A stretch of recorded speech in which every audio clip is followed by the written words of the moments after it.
Hello everybody, my name is Walbeoffe, and this week I've mostly been smelling leather, ombre leather.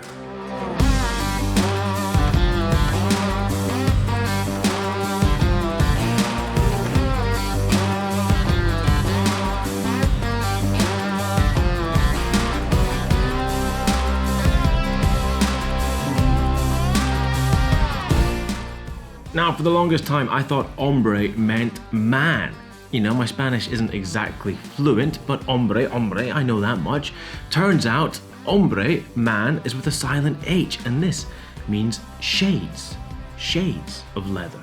And that makes a lot more sense, because this is one of the most delightful, complex leather fragrance you can possibly buy on the designer market. We're going to talk a little bit about the presentation, we're going to talk about the scent, and we're going to do a little bit of note discovery, so stick around, it's going to be a good one. The bottle. It is modern, it's classic, it's sleek matte black.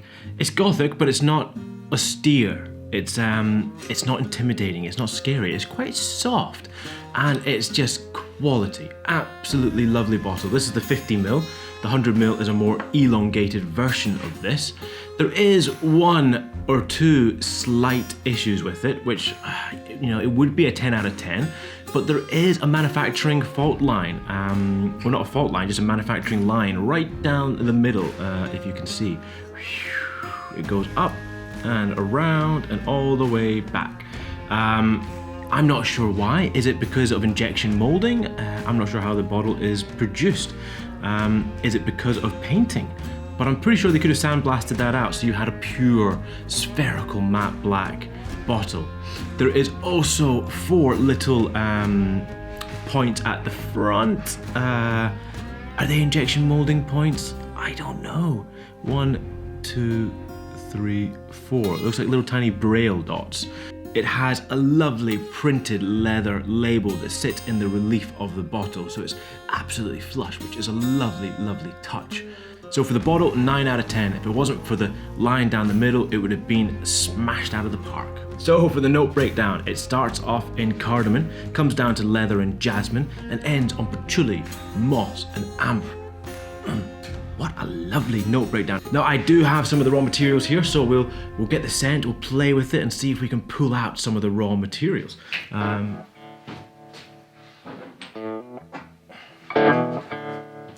Okay, so we have, of course, a couple of leather samples. I've actually even got my leather belt. Let's get that involved. And I think there's also over here, my wife's leather jacket. Yes. If it's going to be shades of leather, we're going to have lots of different types of leather. Okay, let's clean up some of the desk space here and let's get going. So we've got a couple of scent strips. We've got our Tom Ford. We will try on the skin, of course, and we will try a little bit on some paper. So good. Already the eruption of, oh, lovely, lovely fragrance. I cannot express enough how good that is. Now, what I like to do as a amateur perfumer, when I get a perfume that I particularly like, a fragrance that I particularly like, I look at the note breakdown, I get my raw materials, and then I see if I can weed out and identify what notes are happening in the accords and in the kind of complex blending of the fragrance. Because I'm sure, just like you, if you go to the department store and you smell a fragrance and somebody was to say or ask you, oh, can you identify the notes in this fragrance? It's very difficult. It's almost impossible, unless it's a really obvious mint or grapefruit. It's a challenge. This has a cardamom top note, but do I smell cardamom? I don't know. I smell something beautiful, but is it cardamom? Well, let's find out. We've got cardamom here. Ooh, now that is cardamom. That is cooking a curry when you add in those beautiful big seeds. Oh, that's gorgeous. But it's very spicy, it's very aromatic, it's nothing like this. Ooh. Oh my God. However, smelling them side by side and comparing, you can see I can now visualize the cardamom in this. Ooh, it works. Oh, that is so satisfying. It's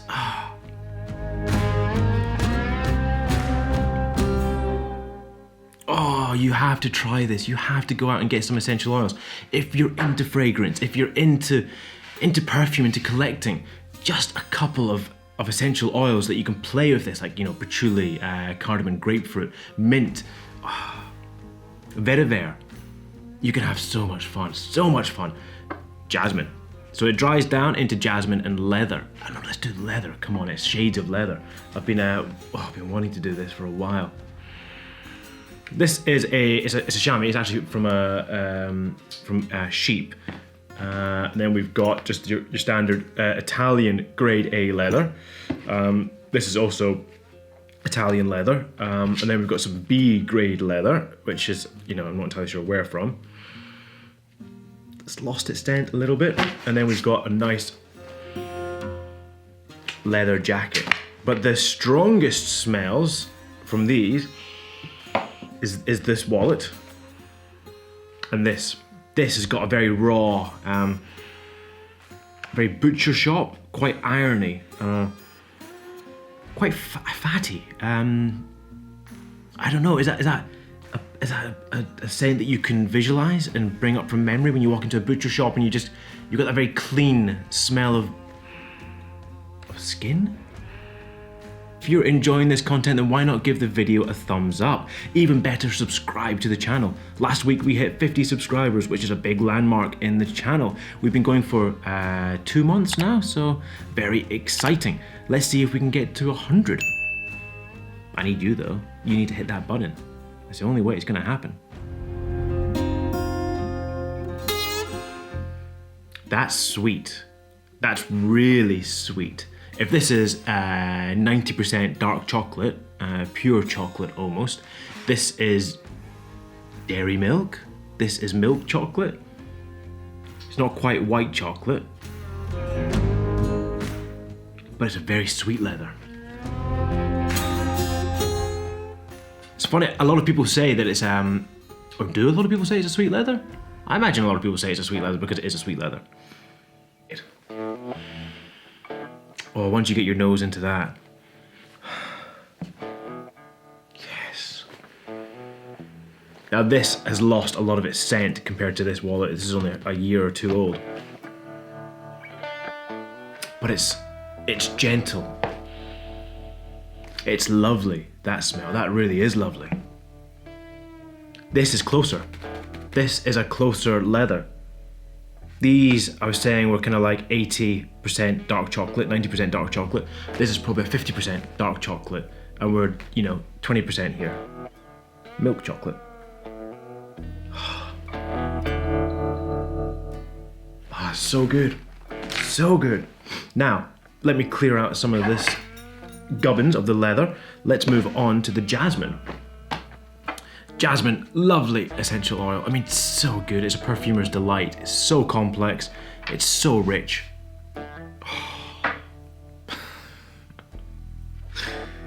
I don't get enough time with my oils. This is so enjoyable. 100%. 100%. This really helps my knowledge of perfume and my language of perfume. Because there's no point smelling something, looking at the note breakdown and then saying, oh yes, I can smell the jasmine. Oh yes, I can smell the patchouli. If you can't smell it, you're just kidding yourself.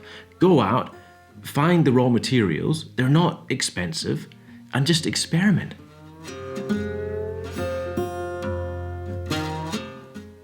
funny, I can visualize almost like a spectrum, the notes, and there's like waveforms, and they're all sitting in there somewhere. And as soon as you nose this little vial of jasmine, and then nose your hand, the spectrum comes alive, and the jasmine just goes whoosh in the middle there, or the cardamom just goes whoosh, and it focuses the mind, it focuses the nose.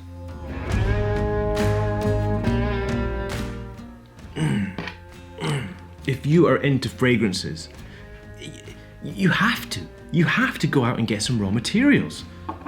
It's just the best. And now we come to patchouli. Patchouli, patchouli, patchouli. Very popular in modern day perfume making. Well, it's always been popular in perfume making, to be honest. But I think it went out of fashion in the 70s and 80s because of the 60s.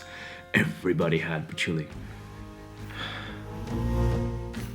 And you can just, you smell patchouli, you know why. It conjures up such images of tie-dye and colourful cushions and throws over rugs and sofas and incense sticks, and it's much harder to identify, and patchouli is very wide-ranging in its smell. I know that there's some sweet patchoulis, there's some very dark, damp patchoulis, and this is quite a dark, damp one. So I think it's definitely there, but it's a sweeter patchouli maybe. Or I haven't waited long enough to get to the dry down and I'm still smelling the cardamom and the jasmine. So, gorgeous. So for amber and moss. So amber is it's a fictitious accord or smell. It comes from the imagination of perfumers of what the petrified wax sap from a tree would smell like if it had a scent. Now I do have amber max here, which is a, what do you call them? They're not naturals, they're synthetics. They're aroma chemicals. Gorgeous things. Now, I don't expect you to rush out and buy aroma chemicals, or I don't expect you to even own any aroma chemicals, because it's a niche within a niche, to be honest. So strong. Oh, that's diluted at 50%.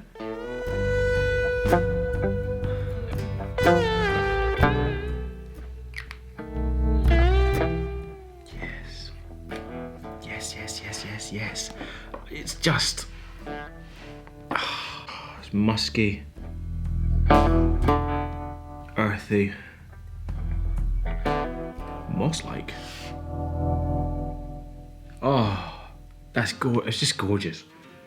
I feel totally equipped and ready to make my knockoff of Tom Ford Ombre Leather. But the problem is, if I try and get my droppers out and my alcohol and everything else and get it all set out and start adding these raw materials, I'm gonna get nothing that smells as good, or even probably close to this. It's a beautiful art form, and I enjoy tinkering and playing around with it. And if I could ever come close to creating something as complex and as well blended as this, I would be a very, very happy camper. Okay, so that's just finished the note identification and pulling them out of the fragrance.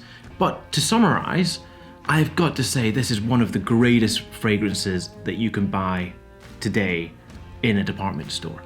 If you haven't tried it, go spray it on your hand and give it a smell, because it is quite spectacular. And I have no problems suggesting this fragrance to anyone. It's so wearable. It's so gentle and sweet. The ombre leather makes you feel it's going to be quite a hard fragrance to wear, but not in the slightest. Not in the slightest. Scent, 10 out of 10. Bottle, 9 out of 10. Value for money, 10 out of 10. It is expensive, but it is such good value for money. Tom Ford, Ombre Leather. Well, I hope you enjoyed that video. I had a blast, really good fun identifying the notes. I hope to see you in the next one. Make sure you like, subscribe, and hit that bell notification.